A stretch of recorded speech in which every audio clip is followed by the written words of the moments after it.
Nueva app, actualízala y descárgala en App Store o Play Store. TVC va con vos.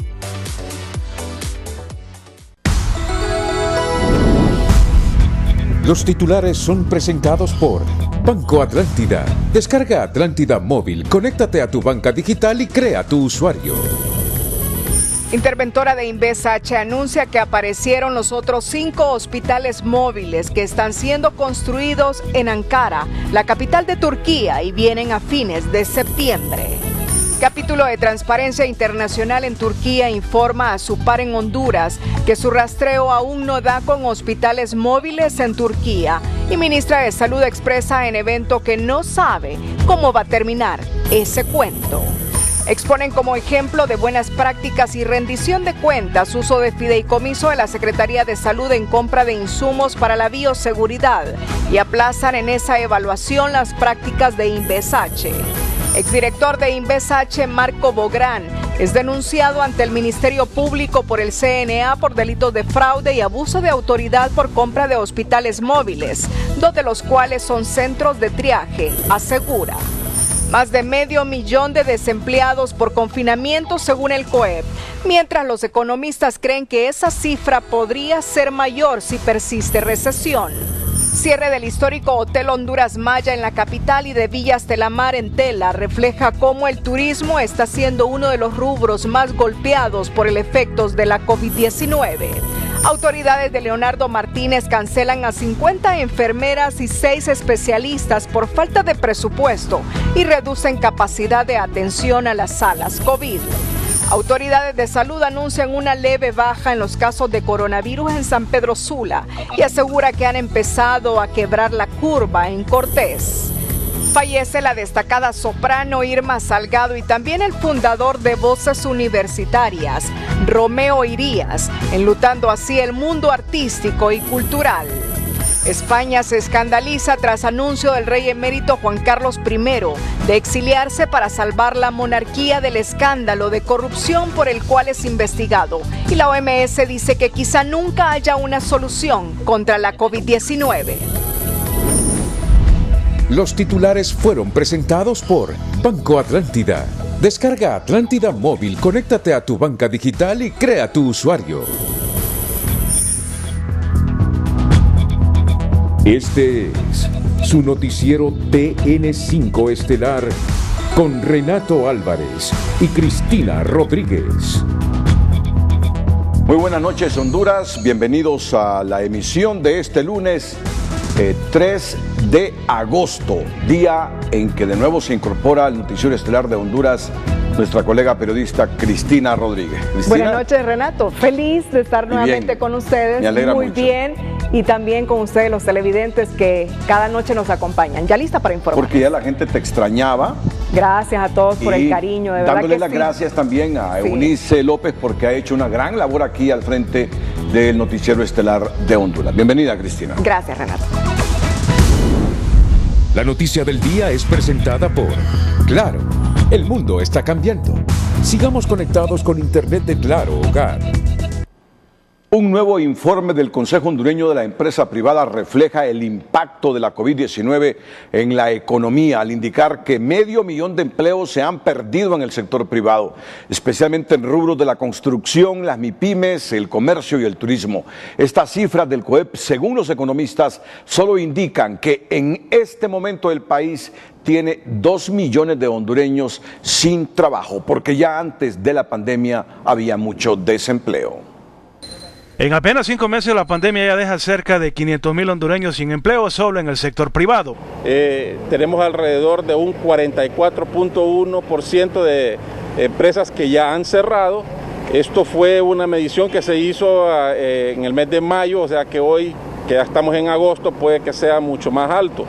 Esto se refleja también en la pérdida de empleos, que alrededor de 500,000 personas que hoy están con algún tipo de problema de empleo. Esto es dramático, es trágico, es lamentable realmente. Las MIPYME, construcción, manufactura y turismo son los sectores en caída libre, algunas paralizadas en casi un 100%.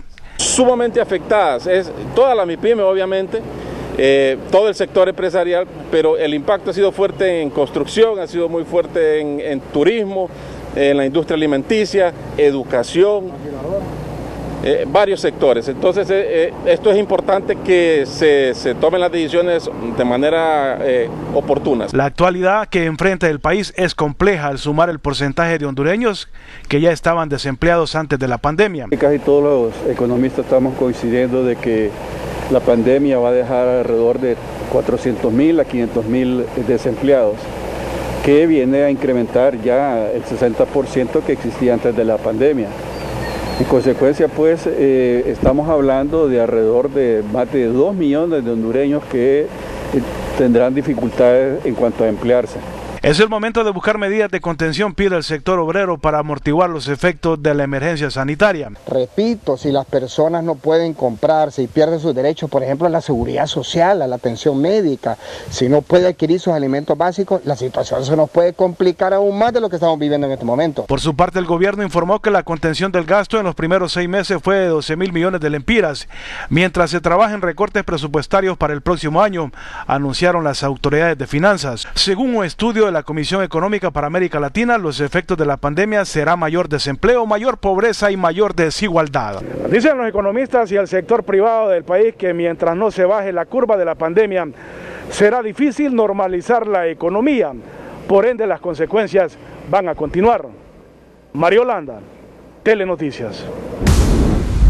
La noticia del día fue presentada por Claro, el mundo está cambiando.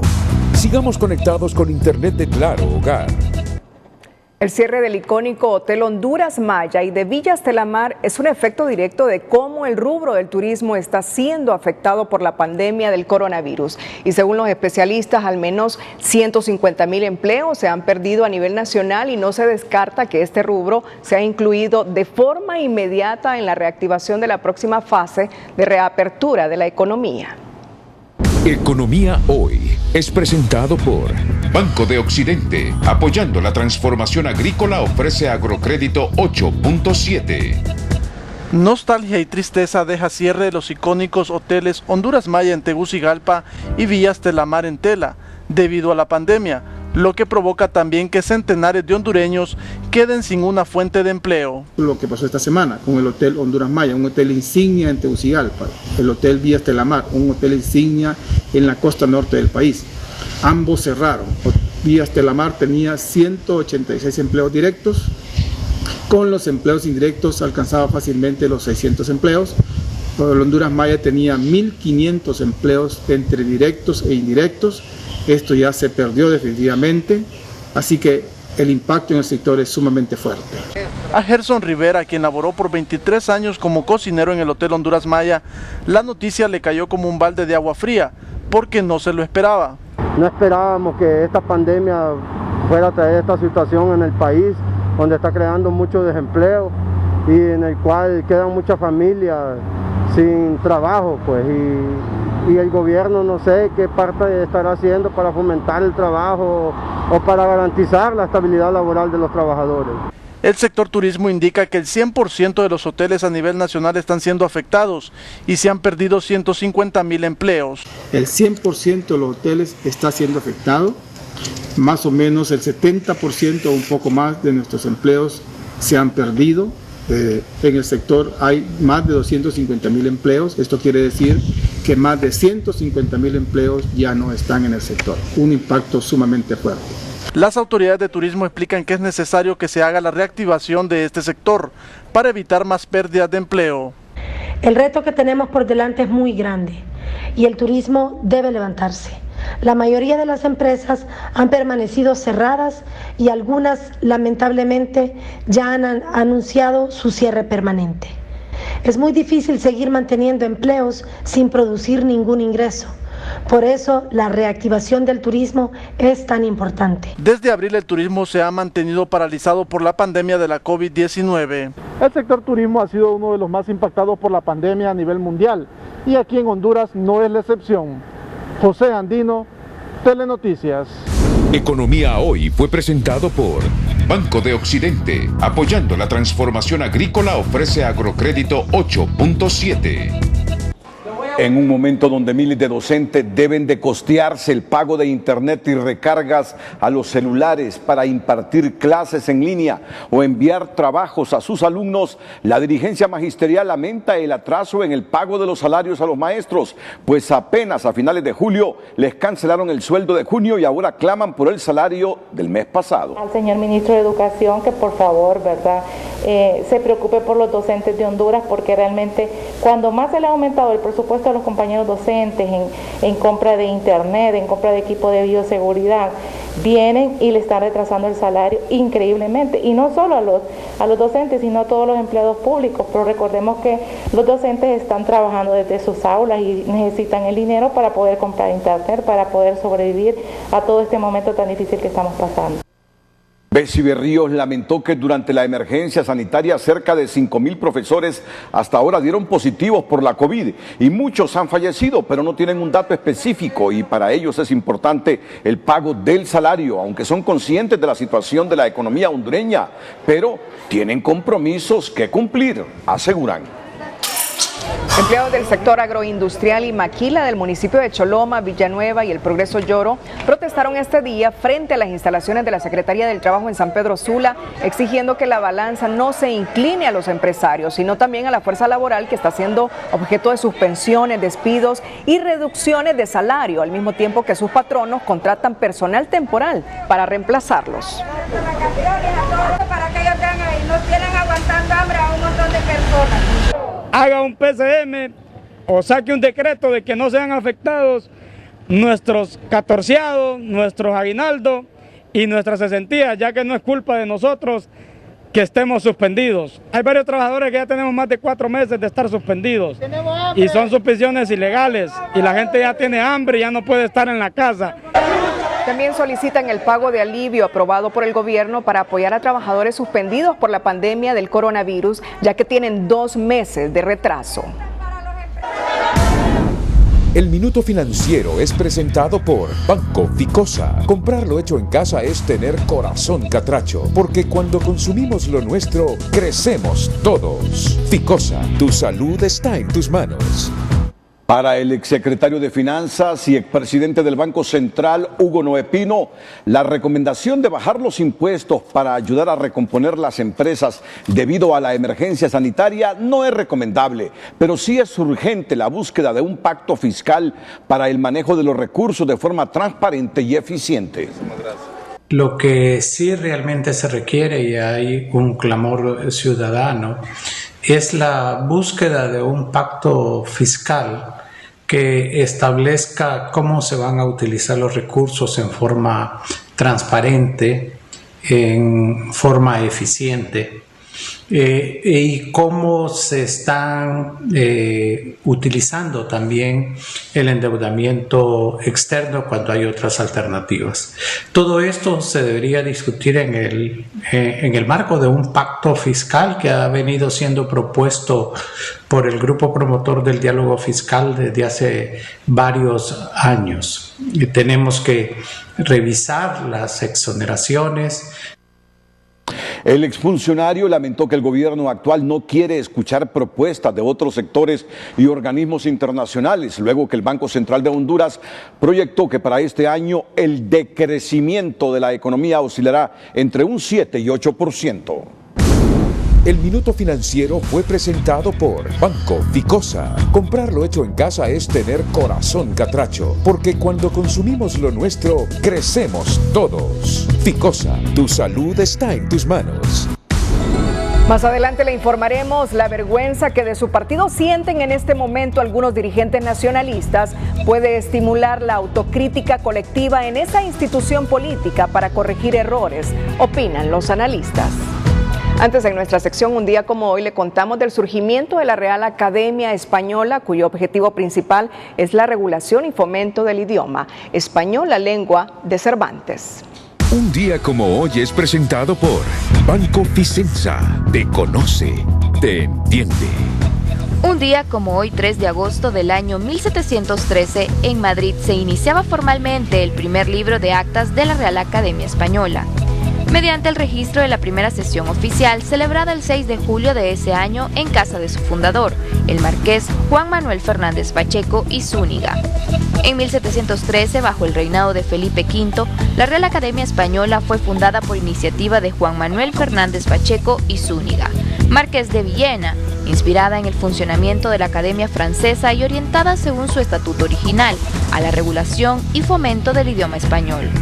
El principal objetivo de la Academia fue la elaboración de un diccionario de la lengua castellana, publicado finalmente entre los años 1726 y 1739, a través de 6 volúmenes, bajo el nombre de Diccionario de Autoridades. Con el correr de los años, entre 1741 y 1771, también fueron editadas la ortografía y la gramática.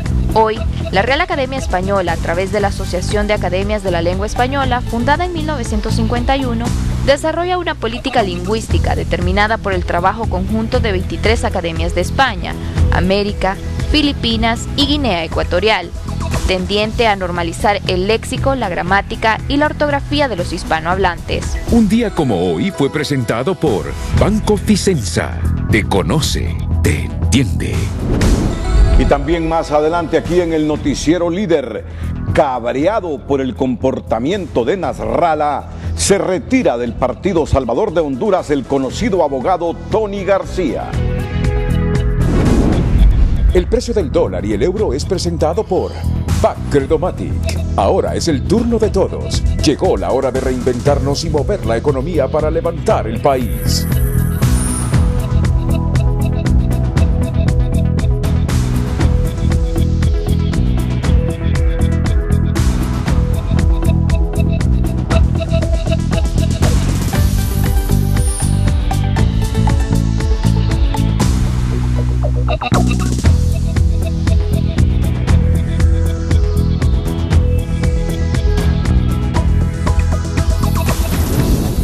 El precio del dólar y el euro fue presentado por Credomatic. Es nuestro turno de ofrecerte las herramientas digitales y soluciones integrales que necesitas. Aunque todavía no ha salido a la venta al mercado internacional, los hondureños nos preguntamos cuánto costará la vacuna contra el COVID-19 una vez que ya esté a la venta. Recientemente el gobierno del presidente Juan Orlando Hernández firmó una carta de interés con la Alianza para la Vacunación Gavi para garantizar que Honduras tenga acceso a una vacuna contra la COVID-19 a un precio justo. Nosotros como gobierno hemos hecho gestiones para poder acceder a la vacuna cuando ésta sea desarrollada. Hace un tiempo enviamos una carta de parte nuestra, firmé una carta y de igual manera la Secretaría de Salud ha hecho la gestión. La doctora Yolani Batres, que representa a Honduras en esta alianza, también hizo la gestión de enviar esa carta y esta carta ha sido aceptada. Según información proporcionada, la exministra de Salud y actual coordinadora para la emergencia en Francisco Morazán, doctora Yolani Batres, la vacuna contra el COVID-19 costará entre 75 y 200 lempiras en Honduras. La doctora Batres señaló que en países con mediano desarrollo la vacuna costará entre 600 y 1000 lempiras, mientras que en los más desarrollados su valor andará entre los 3.000 y los 5.000 lempiras. Las grandes potencias pelean desde ya por acaparar el antídoto contra el COVID-19, pero Honduras, al firmar esa carta de interés con la Alianza para la Vacunación, garantiza la vacunación de la población. La expresión manifiesta de vergüenza que viejos caudillos y dirigentes del Partido Nacional dicen sentir por la corrupción que les salpica abre la esperanza en algunos analistas para que la autocrítica y la reflexión dé espacio a ese instituto político cerrado y conservador que vive hoy día una de las crisis de credibilidad más fuerte en la historia de los partidos políticos hondureños. Yo estoy muy preocupado, soy nacionalista y me avergüenzo. Si ha habido actos de corrupción y malos manejos, hay que castigar a los pícaros y a los deshonestos. Y eso lo digo como nacionalista. Las declaraciones del reconocido e histórico líder del Partido Nacional, Osvaldo Ramos Soto, podrían tener un impacto negativo para esa institución política de cara al próximo proceso electoral. El futuro de la organización partidaria está en peligro. Solo una rectificación, pero fuerte, de denuncia, de enfrentamiento a aquellos grupos que están muy comprometidos con la corrupción, pudieran salvar a este instituto. Ojalá lo expresado por el abogado Ramos sea esa tendencia.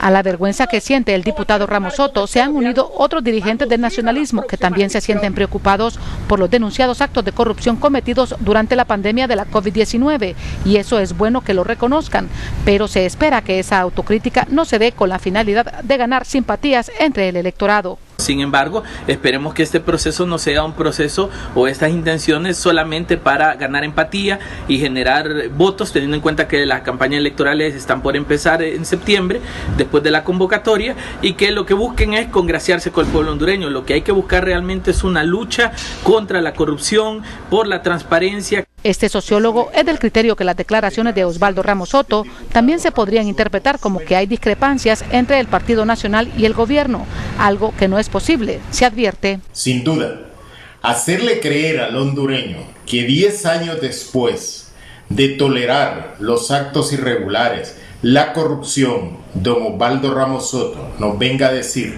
que hay diferencias entre gobierno y Partido Nacional, no creo que esas frases tengan eco incluso al interior del Partido Nacional, puesto que el Partido Nacional ha sido un fiel cumplidor de todas las acciones que ha realizado este gobierno. La dirigencia del Partido Nacional opina lo contrario y dice que los actos de corrupción o errores que cometen algunas personas no pueden manchar el nombre de una institución política histórica. Yo no creo que nos afecten, porque al final ellos como nacionalistas tienen la libertad de poder hablar y decir, y es más, yo comulgo con el pensamiento de muchos de ellos. Yo comulgo también en que a mí me da vergüenza y me da mucha molestia, y me daría mucha más molestia si se prueba que hubieron actos de corrupción como ciudadano.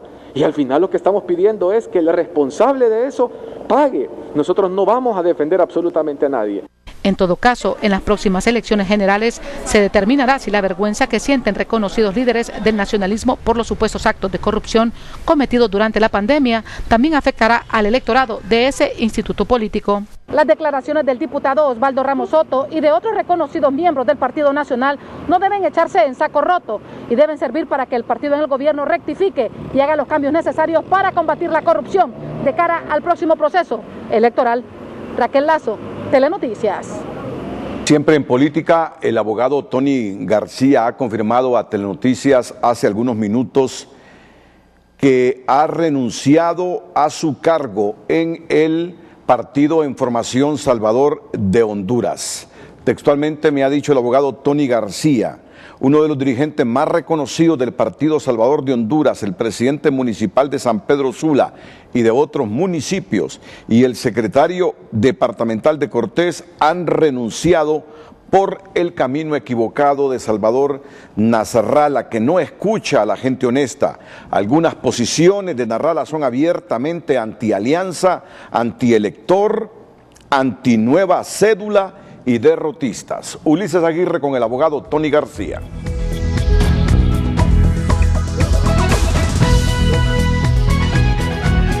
Gracias, Renato, buenas noches. En efecto, lo que está pasando al interior del Partido en Formación Salvador de Honduras nos lo cuenta, tal como lo decía en la presentación, uno de los más destacados dirigentes de este partido y que viene hace mucho tiempo a la par de las intenciones y las pretensiones políticas de Salvador Nasralla. Tony García, cuéntanos, ¿qué está pasando? ¿Qué es lo que está sucediendo? Buenas noches, gracias Renato, Ulises, por este espacio. Bueno, es una situación un poquito difícil e incómoda, porque en primer lugar no quisiera yo hacerle ningún daño al partido ni a Salvador Nasralla. Salvador Nasralla es un amigo, es un buen hombre, trajo el concepto de anticorrupción a Honduras y cree en el país. Entonces, decir algunas cosas se pueden ver como que yo lo estoy criticando y la verdad que no, yo estoy criticando la influencia negativa que tiene sobre él un asesor de origen salvadoreño, Julio Larios, que se ha encargado desde hace mucho tiempo de dividir a Salvador del resto de la oposición, de impregnarle un discurso derrotista. Salvador cree que las elecciones ya están perdidas, que la alianza no sirve para nada, que esta tarjeta de identidad que se va a hacer ya hay 1,5 millones de votos en contra de él, y yo creo que un discurso así que no le da esperanza al pueblo hondureño no es lo correcto. Y cuando nosotros decimos esto al interior del partido, vamos en contra de esta agenda que tiene Julio Larios de llevar a Salvador en otra dirección, apartarlo de la alianza. Hace 2 semanas le dije a Salvador, hagamos una denuncia contra el FBI. Julio le dice que no la haga y no la hizo. Entonces, ese tipo de cosas me ha puesto a mí en camino difícil y contrario a lo de este señor, y por eso hemos sido suspendidos.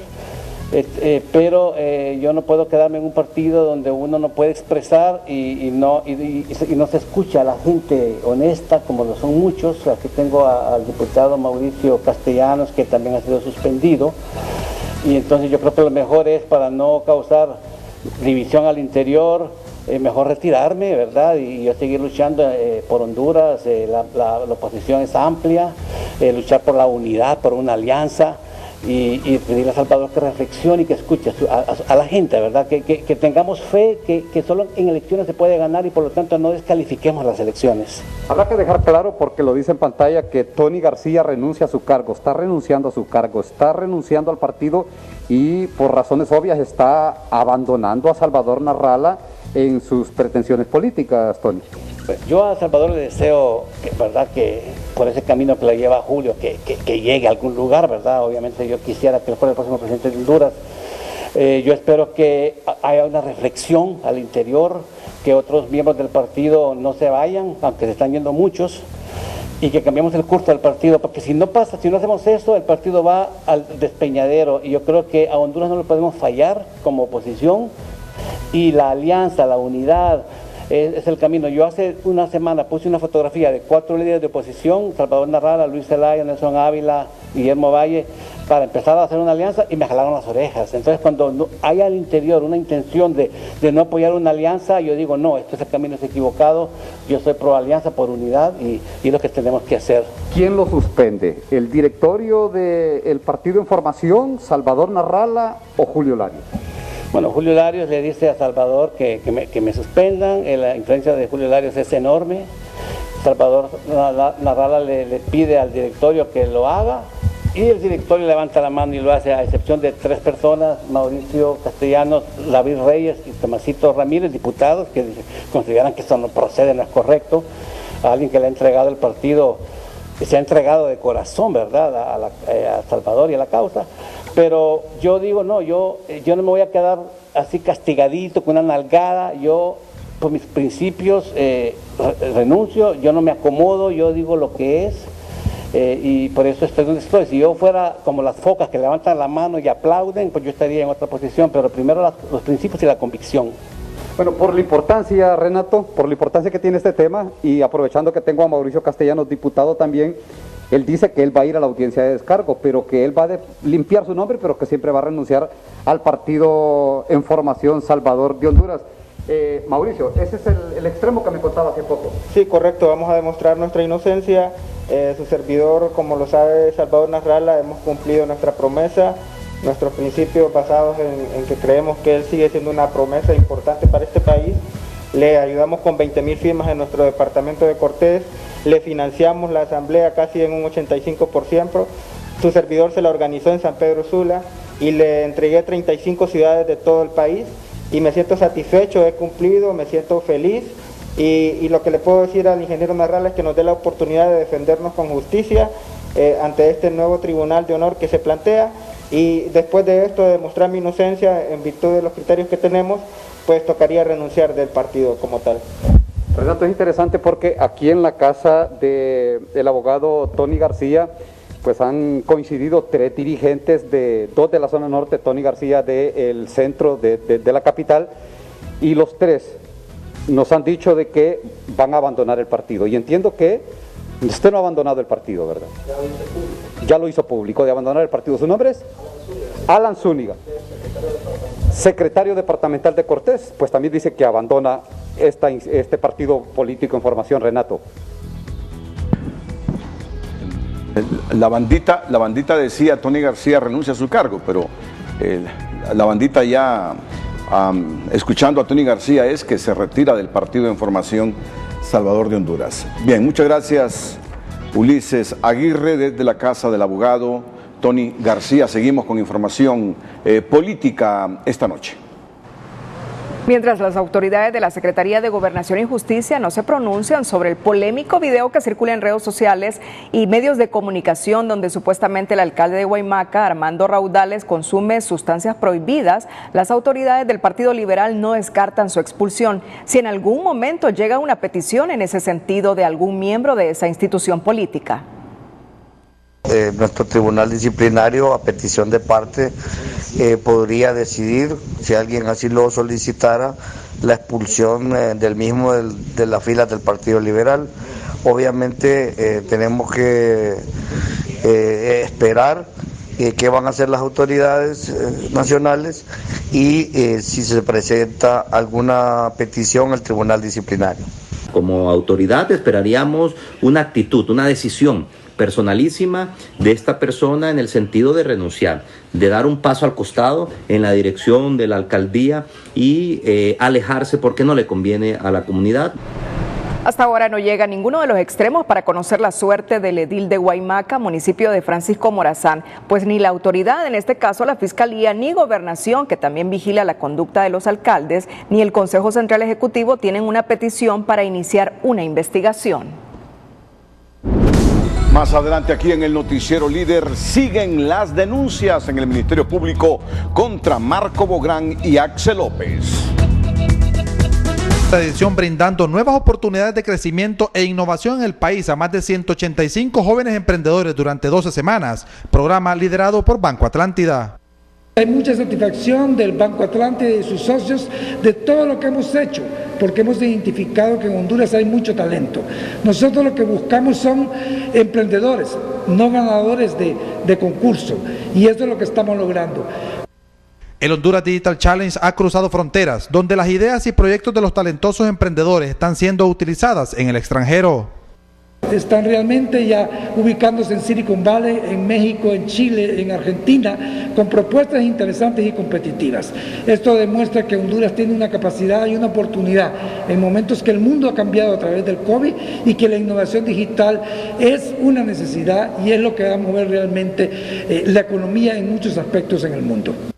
Al culminar la cuarta temporada del Honduras Digital Challenge, fueron evaluados y premiados los mejores proyectos en base a implementación, modelo de negocios, equipo de trabajo y escalabilidad. El equipo Pixen, Defiado, Alza tu Voz, Repasar y Doctor 7 se llevaron los primeros lugares.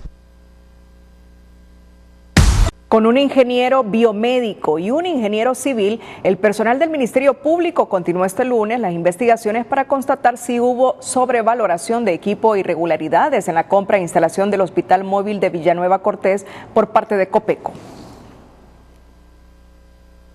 Para comprobar o establecer si los aparatos o artículos que ahí se instalaron no presentan daños, no son aparatos usados, si los aparatos efectivamente están de acuerdo al precio en el mercado local e internacional. En ese sentido también se establece la calidad del terreno, si el terreno está apto para que se hubiese construido en dicho lugar el hospital móvil, si la longitud tanto de largo como de ancho y la altura efectivamente concuerdan con el contrato que se suscribió. Nosotros continuamos evaluando pacientes, se habilitaron algunas carpas al lado de lo que es el hospital móvil, nuestro personal continúa llegando en su horario, continuamos haciendo nuestros medios, continuamos evaluando pacientes y lo único es que la instalación en sí no está habilitada.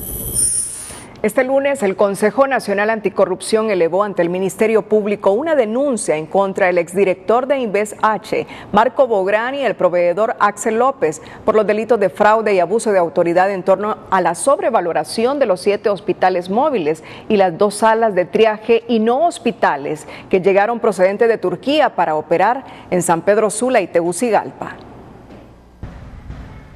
Con un fuerte respaldo probatorio, este día el Consejo Nacional Anticorrupción presentó ante el Ministerio Público una nueva línea de investigación contra el exdirector de Inves H, Marco Bográn, y el guatemalteco Axel López por los supuestos delitos de abuso de autoridad y fraude.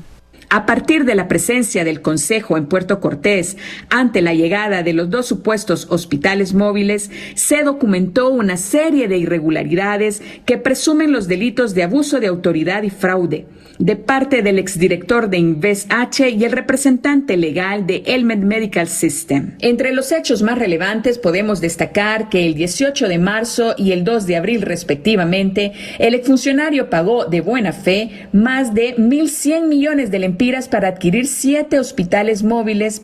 En la denuncia presentada ante la Fiscalía de turno, el CNA detalla que después de pagar más de 1.100 millones de lempiras por las 7 estructuras médicas y que de esa cifra el intermediario Axel López se benefició con más de 800 millones de lempiras, se detectó que 2 de los hospitales resultaron ser salas de triaje.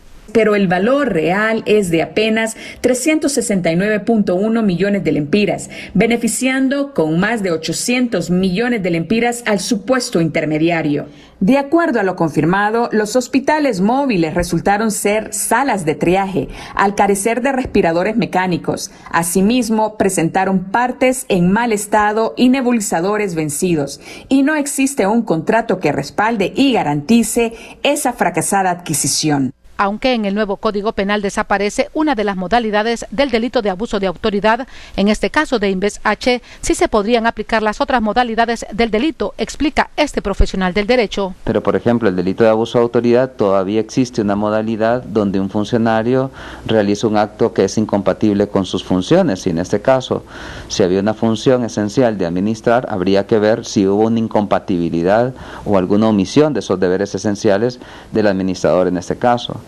El fraude es una figura propia de los delitos donde hay negociaciones contractuales y donde se favorece un tercero, y si hubo algún beneficio patrimonial indebido puede configurarse el fraude. La información proporcionada por el CNA también podría servir de insumo a la investigación que ya realiza el Ministerio Público contra los involucrados en la adquisición de los 7 hospitales móviles y presentar las acciones pertinentes. Hubo esa denuncia presentada directamente al Ministerio Público por el Consejo Nacional Anticorrupción, la que será turnada seguramente a los fiscales que ya están trabajando en este tema, o se le asignará a otros diferentes, y en su momento, al finalizar las investigaciones, el Ministerio Público sabrá si presentará una sola acusación criminal en contra de los investigados. Según la denuncia del CNA, en la compra de los 7 hospitales móviles, por los que Marco Bográn pagó a Axel López más de 1.100 millones de lempiras, es una operación en la que hubo una evidente y planificada intención de defraudar al Estado de Honduras. Vamos ahora con el contraste a la noticia anterior. Como una buena práctica del manejo de fondos públicos y de transparencia mediante la figura del fideicomiso, calificó hoy la ASJ las compras hechas por la Secretaría de Salud para la emergencia por la pandemia en materia de insumos para la bioseguridad, estas compras, mejor dicho, hechas bajo el fideicomiso y las realizadas por Invest Honduras, última que salió reprobada en términos de transparencia. La noticia positiva es presentada por Tigo. ¡Qué buena señal con la super recarga! Con gigas de internet para estar conectado desde 25 lempiras, todo incluido. Tigo, en todo lo que te mueve. Hasta los momentos, las compras de insumos de la Secretaría de Salud obtienen la mejor evaluación según la veeduría de la Asociación para una Sociedad Más Justa. Los procesos realizados por el Fideicomiso de Banco de Occidente obtuvieron un 93% de aprobación. Las compras que hizo el Fideicomiso versus lo que hizo Invest, después de hacer todo un análisis comparativo, Invest saca 44% de cumplimiento de la ley y el Fideicomiso 93%, o sea, lograron productos con calidad, lograron productos en el tiempo oportuno y a precios razonables. En comparación a las compras realizadas por Invest Honduras, la ASJ resalta que las adquisiciones realizadas por el fiduciario contienen cláusulas de sanciones por incumplimiento del proveedor, penalidades que no aplicó Invest Honduras. En este caso, el fiduciario solicitó a la Secretaría de Salud la información específica para realizar las compras de manera oportuna y en menor tiempo de entrega, destacó. Invest no cumplió con la investigación y análisis de la capacidad del proveedor, proceso que sí cumplió el fiduciario, y según la ex rectora de la UNA, Julieta Castellanos, Invest no puede alegar desconocimiento de esta normativa. Yo no creo que lo que hizo Invest lo haya hecho porque no conoce los procedimientos. Ahí tienen abogados. Digamos, ONCAE, cuando uno compra en una institución, hasta le dice qué marcas digamos, qué empresas se pueden comprar, porque ellos tienen ya, digamos, su lista de especificaciones. Para el presidente de Banco de Occidente, que administró el fideicomiso, el principio básico debe ser analizar cada decisión. Nosotros nos tomamos el tiempo para analizar cada cosa, pero en este tiempo de pandemia, acuérdese del refrán que dice: despacio que tengo prisa. Por andar a la carrera se hacen cosas que después se arrepienten y se pierde tiempo, no se cumplió. Nosotros hemos seguido ese principio. Según la secretaria de Salud, mientras no exista una reestructuración en la unidad de adquisición de recursos dentro de esta institución, se seguirán usando fideicomisos. Mientras no tengamos una estructura que garantice el cumplimiento de las normas, de los procedimientos, y no tengamos personas contratadas que no hayan sido precisamente seleccionadas por políticos, y todos no hagamos una reingeniería dentro de la Secretaría de Salud, esta Secretaría de Salud todo lo va a comprar bajo otro mecanismo. En el informe, la ASJ expone que Inves adquirió insumos sobrevalorados entre un 11% y 81%. La Asociación para una Sociedad Más Justa calificó la gestión de compra de insumos médicos para atender la pandemia que realizó Inves Honduras con un 44%, mientras el fideicomiso optado por la Secretaría de Salud obtuvo un 93% en su gestión realizada. Sandy Gallardo, Telenoticias. La noticia positiva fue presentada por Tigo. ¡Qué buena señal con la super recarga! Con gigas de internet para estar conectado desde 25 lempiras, todo incluido. Tigo, en todo lo que te mueve. La interventora de Inves H despejó las dudas sobre el paradero de los otros 5 hospitales móviles al indicar que están siendo construidos en Ankara, la capital de Turquía, y que esperan enviar un equipo técnico a verificar la construcción. En tanto, el representante en Honduras de Transparencia Internacional, Carlos Hernández, dijo que la filial de esa organización en Turquía ha rastreado sin resultado positivo los hospitales móviles, un hecho que, según la ministra de Salud, les genera incertidumbre y no sabe cómo va a terminar. Después de no saberse nada sobre los restantes hospitales móviles, Invest Honduras informó hoy que las 5 infraestructuras que faltan se están construyendo en Ankara, la capital turca. La localización exacta de donde se encuentran los hospitales es la ciudad de Ankara, Turquía, en la zona metropolitana de Ankara. Ellos tienen 2 instalaciones donde producen estos hospitales. Las 2 instalaciones están produciendo hospitales para Honduras. A su vez, el interventor afirmó que los hospitales llegarán al país a finales de septiembre. Para mediados de este mes vamos a tener 2 terminados. Para finales de mes vamos a tener los otros 3 terminados, y 3-4 días después se hace el traslado a puerto en Turquía, y de ahí se embarcan a Honduras, donde tarda entre 20 y 22 días en hacer el recorrido marítimo. El representante de Transparencia Internacional en Honduras, Carlos Hernández, tiene sus reservas sobre el anuncio de Inves, ya que en Turquía no existe rastro de los hospitales móviles restantes. Transparencia Internacional tiene su capítulo en Turquía, los hemos contactado y no hay evidencia. Por lo menos lo que nos han dicho es que no encuentran evidencia hasta ahora de que alguna fábrica esté haciendo hospitales para Honduras. Los controvertidos hospitales no solo generan incertidumbre en la Secretaría de Salud, sino que dejan mal parado a Marco Bográn porque no fueron hospitales móviles los que se le solicitaron. Con este tema de los hospitales móviles, creo que es un dolor de cabeza para todo el mundo. Sobre todo, imagínense, para mí, tener que asumir una responsabilidad de esa naturaleza, ya una vez que estos hospitales vengan o no vengan, ¿verdad? Porque no sabemos. Quiero aclarar que la solicitud no es de hospitales móviles, es de hospitales de aislamiento, que es totalmente diferente el concepto. Por su parte, el banquero Jorge Bueso Arias expresa que la investigación debe girar en quién dio la orden para efectuar la compra de los hospitales móviles, porque así como la pudo dar Marco Bográn, también pudo haber sido dada por el presidente Hernández. Pero ahí lo importante es saber quién dio la orden que se compraran los hospitales. ¿Fue la ministra de Salud? ¿Fue Val García? ¿Fue Lisandro Rosales? ¿Fue el presidente de la República? Porque ahí está la clave. ¿Quién? Porque yo estimo que en esa compra, entre los corruptos de aquí de Honduras y el Arce López y otros, están quedando como 20-25 millones de dólares si es que entregan los 7 hospitales. Según datos proporcionados a Inves por el proveedor de los restantes hospitales, estos se encuentran a un 80% de su construcción. Sandy Gallardo, Telenoticias.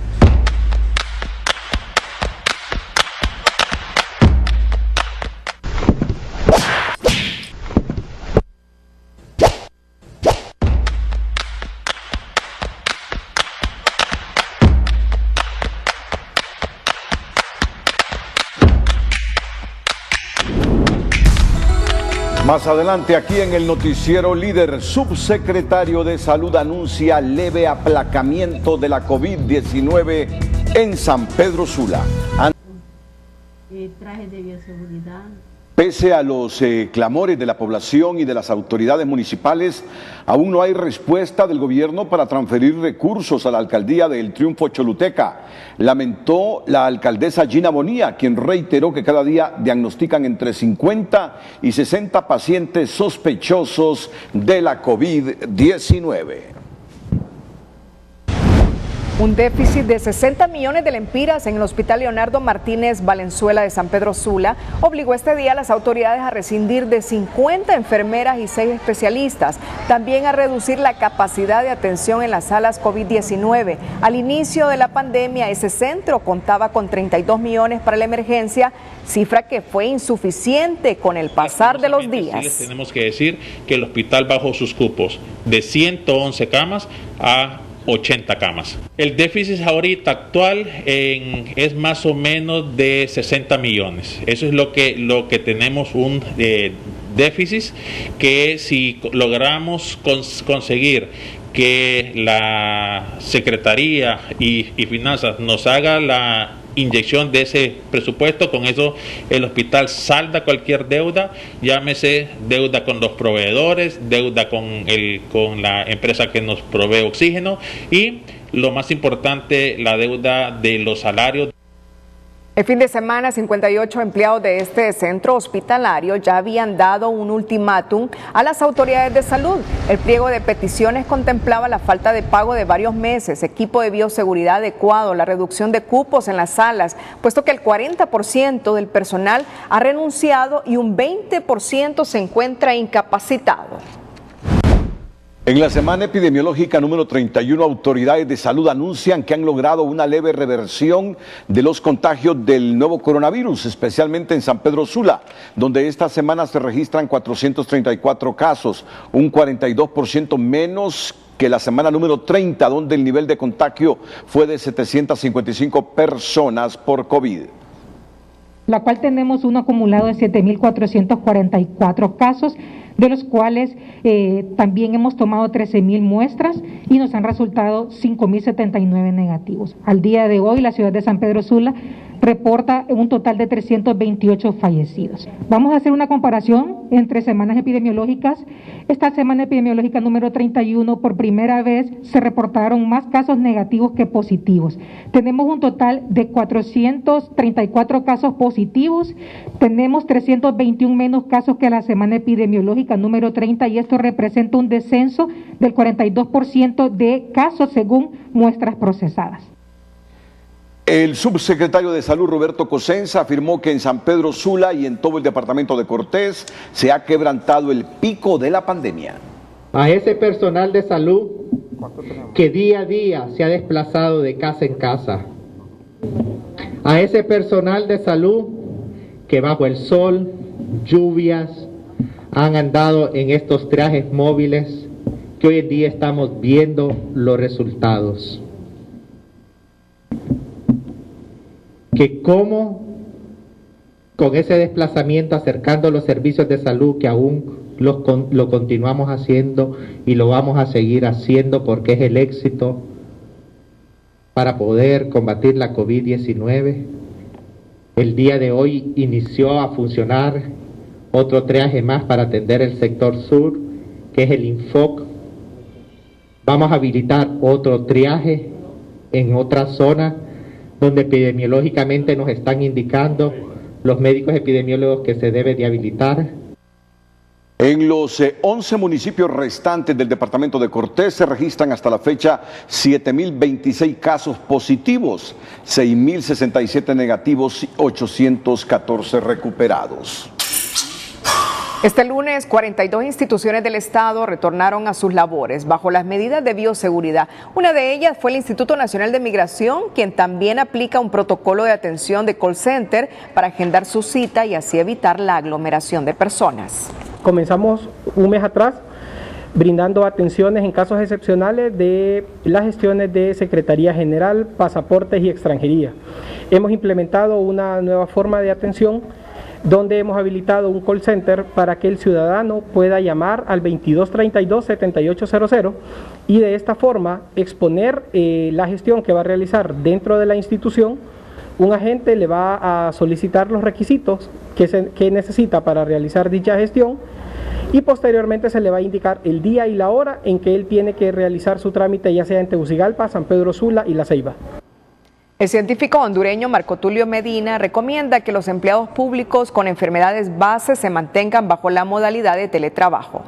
La recomendación en general es de que en este momento no es prudente de que estas personas inicien sus labores desde el punto de vista presencial.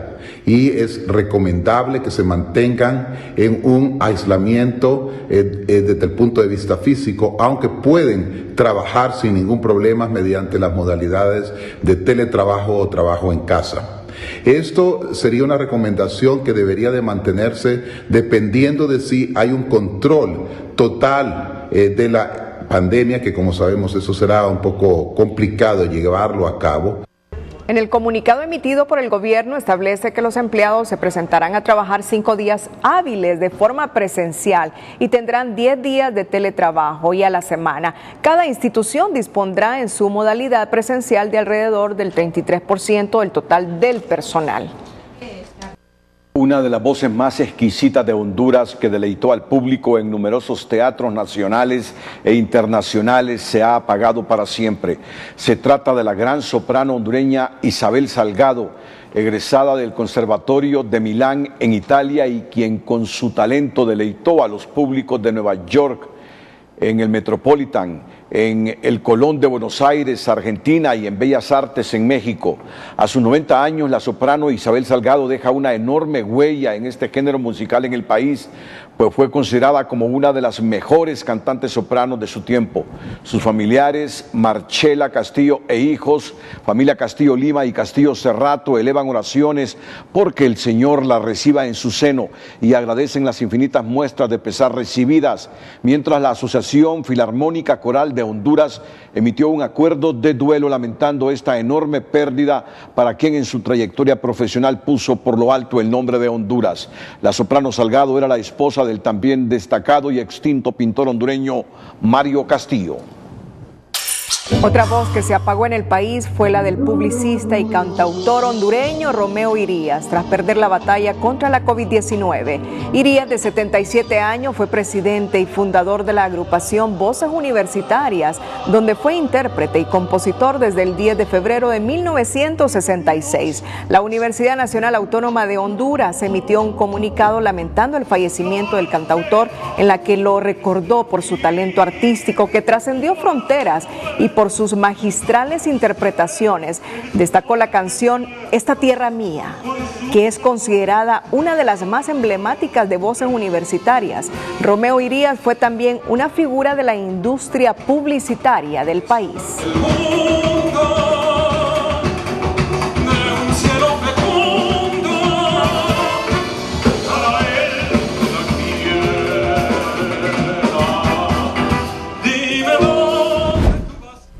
El pastor Hernán Núñez es una de las nuevas víctimas de la COVID en Choluteca, donde se había caracterizado por su fuerte proyección social. Fue ejecutivo de las Asambleas de Dios, pastor de la Iglesia Jerusalén y fundador de varias iglesias, además de representante de su propia misión Jehová.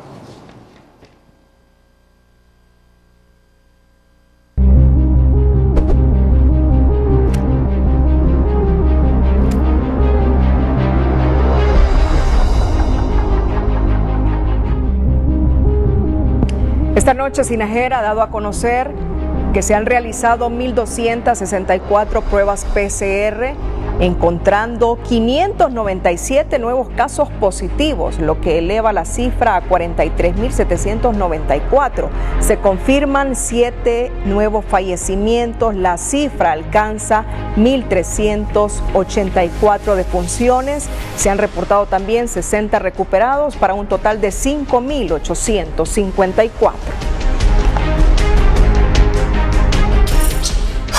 El presidente del Mercado San Isidro, Máximo Portillo, pidió este lunes protección al Comisionado Nacional de los Derechos Humanos luego de haber recibido varios atentados criminales en contra de su vida y la de su familia.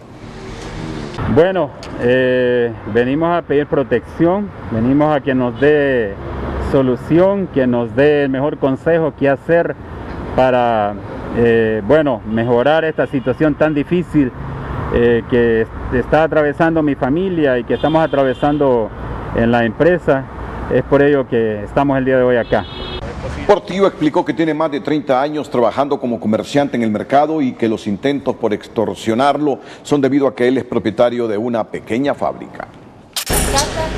3 miembros de una familia fueron acribillados esta mañana en los anexos de la colonia Júpiter, conocido como La Chatarrera, del sector Sandoval Sorto de San Pedro Sula. Los cuerpos de Gerald Samir Velázquez, de 27 años, y su esposa Catherine Paola Hernández, de 23, quedaron al interior de un vehículo turismo, mientras que la tercer víctima, Juan Domingo Velázquez, de 62, padre de Samir, quedó en la calle. Según el informe policial, la pareja iba saliendo para inscribir a su hija recién nacida cuando llegaron varios hombres en motocicleta y les dispararon. La menor salió ilesa. Una de las hipótesis que manejan las autoridades es que el triple crimen fue por pelea de territorio, ya que en la zona predominan las maras MS y la banda de los olanchanos.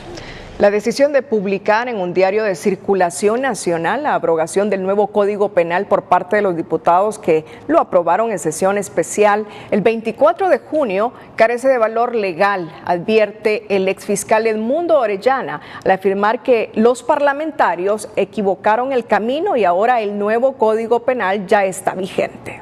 Hemos visto cómo... A criterio del ex fiscal general Edmundo Orellana, los diputados que aprobaron el decreto que abroga el nuevo Código Penal transitaron el camino equivocado al enviarlo al Ejecutivo para su sanción o veto, lo que no ocurrió. Advierte que el decreto que se publica en un diario de circulación nacional carece de validez porque la Constitución reserva esa potestad para el Ejecutivo. Si hubieran seguido el procedimiento que prevé la misma Constitución de la República en su artículo 221, cuando establece que podrá ordenarse en casos especiales otra forma de promulgación, entonces esa publicación que hoy hacen hubiese tenido la validez como si hubiese sido publicada en el Diario Oficial La Gaceta. Ni en la forma ni en el fondo dicha publicación tiene sustentabilidad legal, señala este doctor en Derecho Penal con dilatada experiencia legislativa. El documento abrogatorio del Código Penal, independientemente de que en el fondo es una decisión que tarde o temprano habrá que tomarse, no tiene el fundamento legal de un Congreso formalmente instalado. El país no puede tener dos Congresos. El 24 de junio pasado, aparentemente una mayoría de diputados se convocaron para sesionar a través de la plataforma Zoom. Eligieron una junta directiva provisional y emitieron el decreto que abroga el nuevo Código Penal. Jurídicamente hablando, la acción de publicar esta decisión de estos diputados en un diario no oficial, sino de circulación, no tiene consecuencias jurídicas para poder establecer que tiene fuerza legal este extremo. Es la publicación en el Diario Oficial La Gaceta la única forma válida para promulgar nuevas leyes, señala la Constitución de la República de Honduras.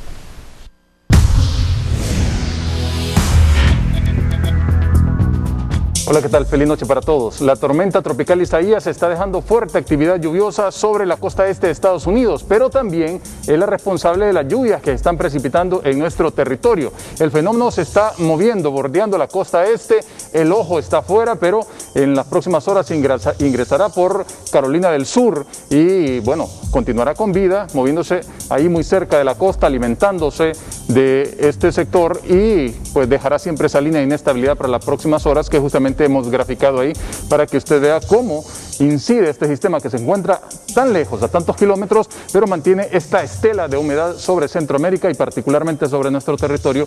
Es la responsable de los cielos mayormente nublados que se han presentado y que se van a presentar en estas próximas 24 horas, con condiciones de lluvia que se han reportado en esta jornada y que también continuarán reportándose para la jornada del martes en buena parte del territorio nacional, principalmente hacia el final del día, con temperaturas todas superiores a los 25 grados Celsius en nuestro país, en algunos sectores más calorcito que en otros, pero ahí manteniéndose las temperaturas elevadas. Y cierro con lo siguiente: mezclando neumáticos viejos y escombros para hacer carreteras sostenibles. Esto están haciendo en Australia, aprovechando la oportunidad que nos da la pandemia de un retorno, pero que sea un retorno verde, con una economía circular, donde ya no hayan desechos, donde no haya basura, sino que todo se aproveche, porque nuestro planeta ya no da para más. Entonces, aprovechemos este momento. Feliz noche, cuídense mucho, siempre les queremos como televidentes y no como noticia. Que la pasen bien. El hecho, la frase y la imagen del día con Telma Mejía.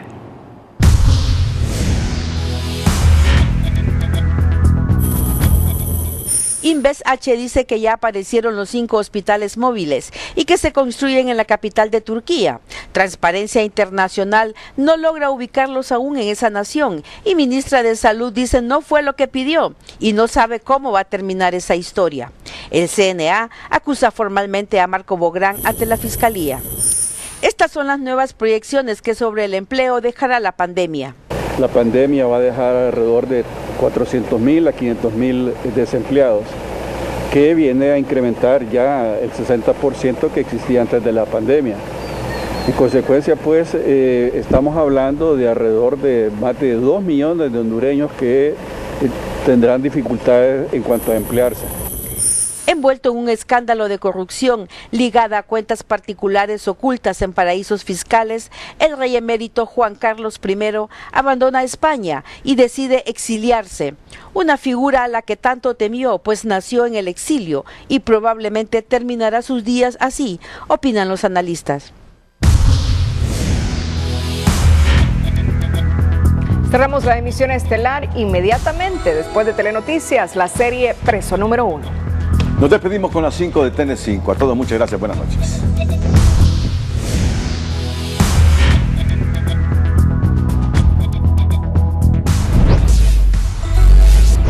Activo militante y dirigente de la cúpula del Partido en Formación Salvador de Honduras, Tony García, abandona esa agrupación política y a Salvador Narrala por diferencias irreconciliables.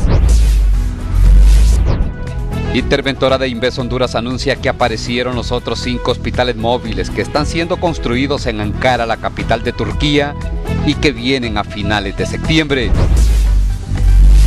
Exdirector de Inves Honduras, Marco Bográn, es denunciado ante el Ministerio Público por el CNA por delitos de fraude y abuso de autoridad por compra de hospitales móviles, 2 de los cuales son centro de triaje, asegura. Autoridades de Leonardo Martínez cancelan a 50 enfermeras y 6 especialistas por falta de presupuesto y reducen capacidad de atención a las salas de COVID. Fallece la destacada soprano Irma Salgado y también el cofundador de Voces Universitarias, Romeo Irías, enlutando así el mundo artístico y cultural del país.